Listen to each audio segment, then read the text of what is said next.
Hey folks, welcome back to the Transplant Helper again today. My name is Jim Merle, and I'm extremely excited to be with you again to present yet another video in this series, My Story, My Words. I'm extremely excited as well today to have a very special guest on the program with us. He's a big friend of the program, a tremendous supporter, someone who encourages, just continues to inspire people all around him. His name is Jason Merlenbach. He is, again, I say a great friend of the program, and I want to point that out by telling you one thing about him. As far as I can tell, and this is just my judgment, I can't be positive, but from what I can tell by watching the comments, watching a lot that's going on the channel over the course of the last maybe 4 years or so, Jason just might be the #1 fan. I don't want to accuse that on him too quickly, but I do know that he has been in the comments for a long time. He's constantly in the comments, constantly giving advice, constantly giving people, insight as far as transplant goes, and he's a tremendous, tremendous, tremendous encouragement. And so,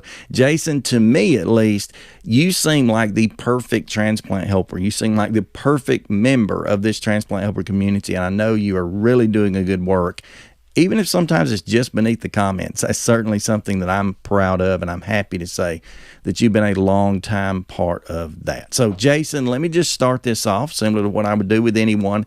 Let me ask you, if you would, please tell us just a little bit about yourself. Maybe tell us about your family, your caregiver, whoever you'd like to speak about. Sure. My name's Jason Merlenbach, as you've heard. I'm 4 years out from my transplant. My story would go about when I was 35 years old. I had a heart attack. And my family history is pretty much heart attack rid. My father died at the age of 42. My grandfather died at the age of 35 from heart disease. Pretty much any male in the Melenbach family dies of heart disease. And I have one child. He's a 28-year-old man. I have two great grandchildren that keep me alive. And I'm pretty much a simple man. I'm a man of God. I will say that right now. Everything I do in life is God-based. Amen. Amen. Thank you. Well, Jason, as far as caregivers, I'll tell you this. As far as caregivers, I'm kind of a lonely man. I mean, I'm not lonely, but I'm self-reliant. I don't really have caregivers. I do caregiving. I take care of an elderly mother. She's 85, can't walk. And I have a autistic nephew, which is probably one of my favorite people in the whole wide world. And I spend probably 90% of my life with him. Right. Well, my son is mildly autistic, and so I know a little bit about that world, of course, not just from dealing with him, but because of, the things that he's had to do as far as therapies and such, been involved with a lot more, outside of him, and learned quite a bit about it. So, yeah, that's definitely, they can definitely be the light of your life. There's no doubt about it. Yeah. So I'm glad that everybody's a blessing. Yeah, I'm glad that you do have that family to care for. Like you said, you're more of a caregiver than one who's caregiving for. If that's, I don't know how you say that, but you do give a lot of care and encouragement to other people. So I appreciate that. Well, and that keeps me alive. Actually, absolutely, it's God's gift. It's motivation, and yes, it is a gift for sure. All right, let me ask you this. Then you just told me a little bit about this, but tell me how you were kind of first introduced to transplant, as far as what caused you to need a transplant. How did that kind of come about? Sure. Yes, at the age of 35, I went to work one day, and I absolutely had nothing prior to this telling me anything was wrong with me. I went to work one day, and I did air conditioning systems, and I was up on a roof, and I got very dizzy. Everything became labored. Even picking up a wrench was extremely hard for me. Breathing became hard for me. And unfortunately, at this point, I was up on a roof of an apartment complex. So I came down off the complex, and when I got to the ground, I fell. And when I fell, I couldn't get back up. I couldn't. It was the proverbial elephant on my chest. I couldn't get breath, and nobody was around. So I was trying to get to an apartment and knock on a door, but I couldn't even move myself. And luckily, somebody asked me if something was wrong, and I was able to say, yeah, I feel like I'm having a heart attack. And at that moment is when everything became real. Oh. And I was rushed to an emergency room where, unfortunately, I don't know how this got past this emergency room, but they didn't consider me having a heart attack. And they were about to release me after about 8 hours of being there. They were going to release me when finally, somehow, someone said and took blood and found out I was having a heart attack. And unfortunately, with that problem, with me going through such a long period, by the time things were done, I was very weakened already. And I ended up in an ICU unit, of course, to recover. And while I was in ICU, I had stents done that day. That's what saved me. I was able to get stents provided. Well, the very next day, I felt very heavy again while I was in ICU, and I clicked my button, and I had the stents had collapsed. And that brought me to another heart attack. Went under the knife, went through it again, and they reopened me up. Well, I was considered to be, it was the widowmaker. And I was told to pretty much call my family and kind of say my goodbyes. And that's what I did. And they were very surprised that I kept lasting. And after a week, they were like, wow, we're still kind of expecting you to be going down, because I wasn't very good. I only had a 15% ejection fraction at that point. And I just said a prayer and asked if I could live long enough to watch my son graduate, which would have been an 8-year gratuity by God. And it happened, and plus I'll say, because he's graduated and now works for an auto company. But that's what brought me to transplant. And in all reality, I went through, after that heart attack, I did some studies, because of course I was sick. Right. So I was going through studies, and I ended up with knowing my transplant team in a way, was I went through a study for the DNA where they were going to take stem cells. This was a study done, and they were only going to take 100 people. And somehow I convinced my cardiologist to get me on the list at 101. And I did stem cell research. They took me because they said I was one of the youngest people that they had on the list that would be on this study. Well, they did this procedure. It was pretty neat. You know how you stay awake during most of your procedures done during heart. And I looked up, and I was watching it, and it almost looked like a video game. They were doing this thing where they were squirting stem cells into dead tissue. And now the program went on for a couple years, and then after a couple years, I was told that I was in a study group with small amount of stem cell. They had a large amount stem cell, a small amount, and a placebo, of course. And I was in the small amount. And the study really didn't come up with much conclusion except for this is only after the 2 years that they've told me about, that only the worst of people were getting a little benefit, but they ain't quite sure how much it takes. They're still doing like tweaks to it. So that's kind of how I met my transplant team, because they're the ones that did the study, Washington University down here in Missouri.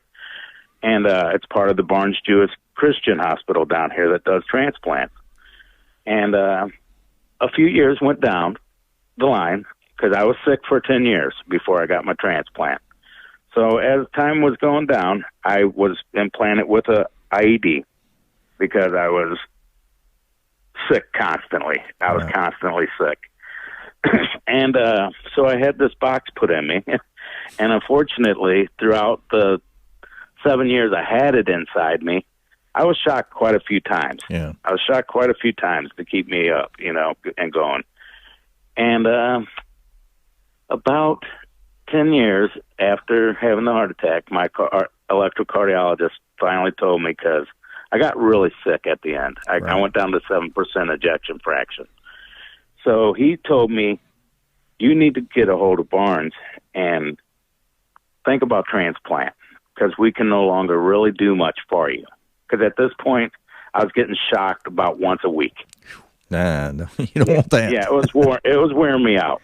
And, because every day I was kind of sleeping, thinking it was going to be the last day, really. Yeah, I mean, yeah. I went there, and luckily I got a hold of the transplant team. And when I met them, it was like, wow, I already know you guys from stem cell surgery. Well, let me back. Go ahead. Go ahead, sir. Well, I just want to back you up a little bit. Other than maybe driving 70, 80 miles an hour down the interstate and having a heart attack, being on top of a roof, an apartment complex roof, it's a tough place to be. I'm thankful that you made it to the ground before it, really kind of happened. Because I didn't know what was going on. Oh, yeah. I did not know what was going on. Even while this was going on, I was just thinking, is it hot? Yeah. Yeah. I wasn't thinking heart attack. I was thinking, am I just overheating? Right. Yeah. And I have a friend that had a heart attack a couple of years ago. I won't go into all the details, but literally, the way he found out is he wasn't having pain at that point. He was just felt uncomfortable and was sweating profusely. And I mean, this guy came to church. That's where I saw him. He came to church and sat down behind me, and I turned around and I looked at him. And I'm like, wow, man, what is the deal? I'm thinking, did you jump out of the shower and just not dry off? But he, was trying to play it off. He was trying to be like, I'm okay. And after a couple of people pointed it out, man, you have sweat pouring off of you, and it's, 70 degrees in this building, he finally, I think he got disturbed enough. He went and got checked out, and turned out, that. So, yeah, I can imagine. Jim, that's actually how that started. Yeah, it snuck up on me. That's exactly how mine started. I was sweating profusely to the point, that's why I said, is it hot? Yeah. In my head. I was like, is it hot? I actually took a bottle of water and poured it over my head because I was sweating that bad. Wow. And that's why I was like, I better just go down and take a break. Yeah. And that's when I went down, and it was like collapse. Well, I'm glad you became more symptomatic in that case, because you might have continued to blow it off and try to blame something else. So anyway, you get the blessing here that I've heard already is, well, there's several, but one is that you got 10 years between the heart attack and ultimate transplant, which we're going to ask you some questions about that in a moment. But 10 years is great. I tell people all the time that the more you wait, the more time you had. And so that was a blessing within itself. And that's correct. As you're saying, you ended up meeting your team and getting to know them a little bit, eventually would become your team. And that's a blessing too, to have that relationship building. So let me ask you the next question, then it'll kind of tie in. Okay, there's that 10-year span, but how long did you actually wait for transplant once they said, okay, transplant is what you need? Okay, between when I was told definitely you need a transplant, I went in. It was a 2-year process, because in the beginning, when I first had my heart attack, I was put in testing for transplant but denied because I was still too strong. Right. So that was the first time, but that wasn't true transplant. When it came to true transplant, was about 2 years that I waited. I was actually, Jim, the story of this is actually I went to transplant testing, and I got denied because I was still a little too strong, even with that 7%. I didn't meet all the criteria for some reason. And then they said, but LVAD. Now, LVAD, you can do. So I went ahead and said, yes, I will take the LVAD. Well, I tried that, and I was denied that. Oh. Yeah, and I thought, wow, I feel like I'm going to be dead without something. So I went ahead and waited, and they kept the transplant team kept me. They were now my new cardiologist specialist, and basically I'd see them every 6 months and redo a test. And finally, I got bad enough for the LVAD. So I go in for the LVAD, and I kind of got scared, and I took myself back off of it. Unfortunately, yeah. I got scared, and I said I want to go home, and I left that. Well, then I got scared again of death, so I went back and asked for the LVAD, and they said yes. Now this was the thing. It was I went back, and they said yes in July. Why don't you come in July 20th? I said no. My birthday is August 3rd. I said, I want to, stubborn me. I was like, I want to at least have a birthday before. Because I was still thinking death, even with LVAD surgery and on the loom. So they go, okay, when would you like to come in? I said, can I come in August 8th so I can arrange everything? Because, I wanted to make sure if something did happen, things were situated at home. Right. So I went ahead and did that, and I went in for LVAD. On the 8th of August, I went in, and I was going to be actually doing LVAD on the 13th, I believe, because I had to do a 7-day weaning off of my blood thinners before I could do the surgery. Mm-hmm. Well, they came inside my room and said, can we put you on the transplant list and postpone your LVAD surgery? I go, wow. I said, sure, but that sounds crazy because waiting for the LVAD and the 2 years that I was waiting on, going through all this stuff for either the LVAD or transplant, I came to meet a lot of people mm-hmm. and asking them questions. And I was so psyched up for the LVAD, and there was this man named Bob that was kind of like my go-to guy. I'd call him because he was in LVAD for 10 years. Wow, yeah. And he was my go-to guy. I call him, and how does it feel? Is it really weird carrying a suitcase around? Good question. And he was a real good guy. He's a real good guy. He told me, it's a little cumbersome. He goes, the worst thing I hate is getting my tubes stuck on doorknobs. And I was like, okay, he was a real good guy. So come to do this, I was like, wow, everybody takes so long waiting for a transplant. Why would they put me on that, Mm-hmm.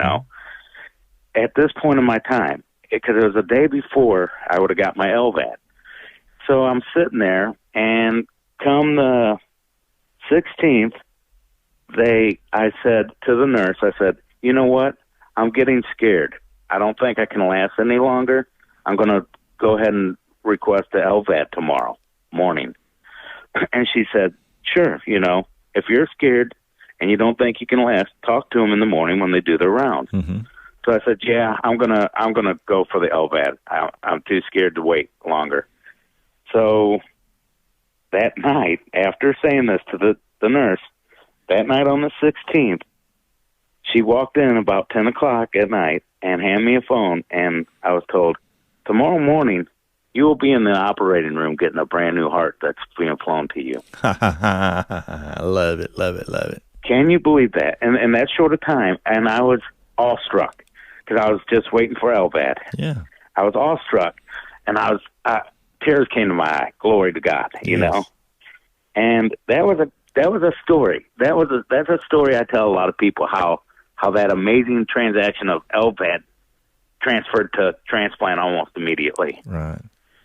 Well, a lot of your story there sounds similar to mine as far as I had a lot of warning. I was a congenital heart patient, so that's much different. But as far as by the time I found out when the word transplant was used in my name until needing one or actually getting one, 6 years plus. And so a little bit of span there. By the time they started talking seriously about the listing part of it, really a couple years passed because I was evaluated 4 different times. So some of the time it would be more on me, not wanting to quite go with it yet. Sometimes it would be on the doctors and say, well, you're borderline, so we think we can wait. And so I extended my time again like you were able to do because of that. And similar to you, I was facing LVAD. That was, I forget the way the days laid out, but I know that there was a day when I was in the hospital where they came in and said, look, you're getting an LVAD Monday morning, which was a few days off. You're getting an LVAD Monday morning if you don't get a heart, because this is where we got to be. And then our stories are very similar as well, because the day I was what I call committed to the hospital, told you're going in the hospital, you're not coming out without a new heart. Right. I pitched a fit. I had things I had to do. I had plans, and I'll come back Monday. Unlike your story, however, you were given some leeway. I was not given any leeway. My doctor walked out of the room very angry with me, came back in the room, looked me straight in the eye and said, Jim, if you want to leave today, leave, but you're coming off the list. And I was like, okay, I think I'll stay, but yeah, I know that, that feeling, is, I think may have described it kind of being bullheaded or whatever, but you just want to go. You want to take your birth heart, is what I refer to it. You want to take it as far as you can take it. And you want to be sure that what you're doing is right, and more than that, right at the time. So wonderful story right there, how it just kind of all turned around, unexpected, but the heart came. So that's exciting right there. Let me ask you this then. I don't know a lot about this on you because you seem so jolly and upbeat, but what's your recovery been like since that time? You're basically 4 rough years out. What's your recovery been like? My recovery actually has been wonderful.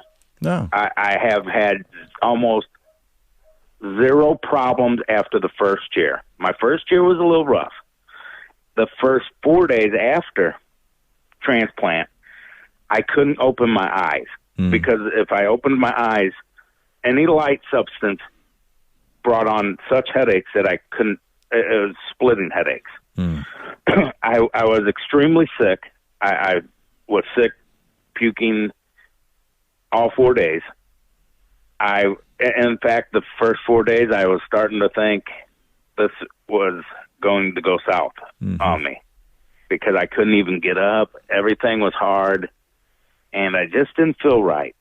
But the 4th day, and that fact how they want you to get up almost immediately and start walking on yourself, I kept telling them I couldn't because I was scared. I was scared because the years prior, just walking to the bathroom from my bedroom was extremely hard. So I kept thinking that was going to happen to me.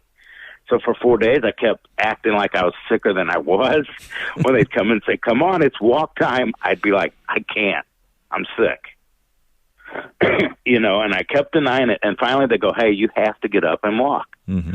So I got up and walked, and I kept walking, and I kept walking. And I was thinking, when am I going to stop? And ever since then, the steroids they give you, that prednisone, right? Now that caused some weird reaction to me. Oh yeah, I had like water bumps form all over my body, and they scarred me. And they said, even my transplant team, they said, we think it's the prednisone.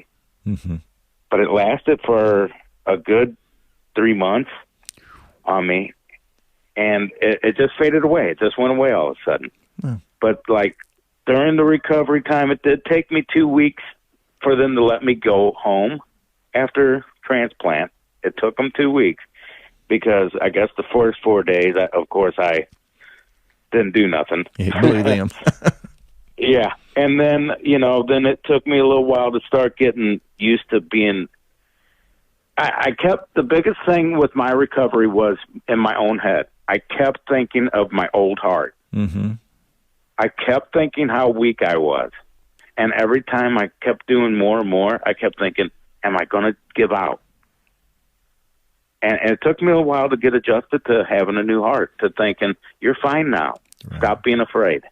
Well, and that's understandable. Again, you had that long period between that heart attack and the transplant of 10 years. I was congenital. I had 38 years, but it's a similar feeling, I think, because I had never known, and you had not known in so long, who could remember, but I had never known what it was like to have any energy, to be able to do what you just wanted to do. And so it was kind of a shock. It's a shock to the body to readjust to the different pressures, but it's a shock emotionally to be able to have confidence, maybe that's the word, in yourself, so that you can do. I agree. It is confidence, because that's what kept going in my head. You can't do that. Yeah.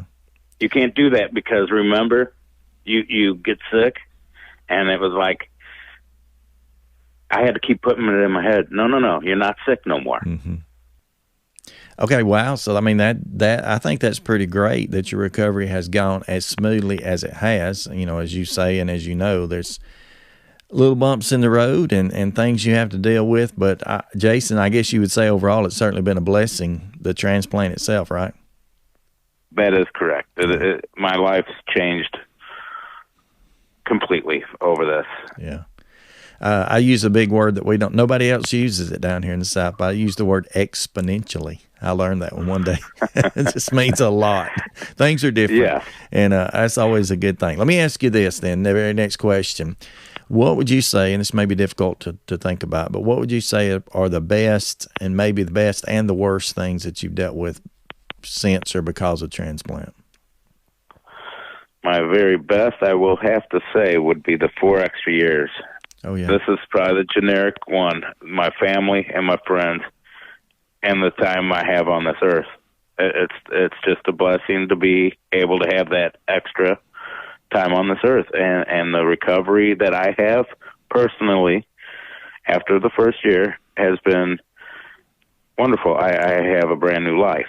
I'm not able to, I'm not going to say I'm able to run, and I don't have extreme amounts of energy, but my life compared to before while I was sick is wonderful. Great. Absolutely. And you're right. It's probably going to be pretty generic. I think if I ask 100 people, I think 98 of them will probably say time, but that's what transplant is about. It's about giving life and giving time. So I agree. And as far as my worst post-transplant thing, I will say I have a little survivor guilt. I don't know my transplant family, and I think about them all the time. And I have that little bit of guilt in me that their loved one passed to give me life, a longer life. I believe that's probably the worst thing I deal with is that survivor guilt. Well, I've done entire programs on that because I understand the feeling. And I've told before in that program, I know, and maybe in some others, that what makes me feel guilty some days, and maybe this shouldn't, but it's, you're sharing your story, I share mine a little bit, but I get out of the shower some days, and there's a mirror straight across from the shower. So I get out of the shower and I notice my scar, and it hits me, Jim, you hadn't even thought about that today, which is a good thing, a positive thing in one sense, but the days when I don't appreciate enough, I think, is when I feel the most guilty, if it makes any sense. So yes, I can understand. Yes. I don't live with it daily. Right. I mean, I won't let that dwell in me. But there's like during this holiday, I do. I'm grateful to have this holiday coming, and I think they're probably in a little more sorrow right at this holiday. Yeah. So just thinking of the other people's emotions, kind of get with me. I'm empathetic with them. Yeah. From what I've learned about you through the Facebook comments and the conversations we're having and have had is that you are a compassionate person, that you care about other people, you help other people. I mean, you're there to be a servant.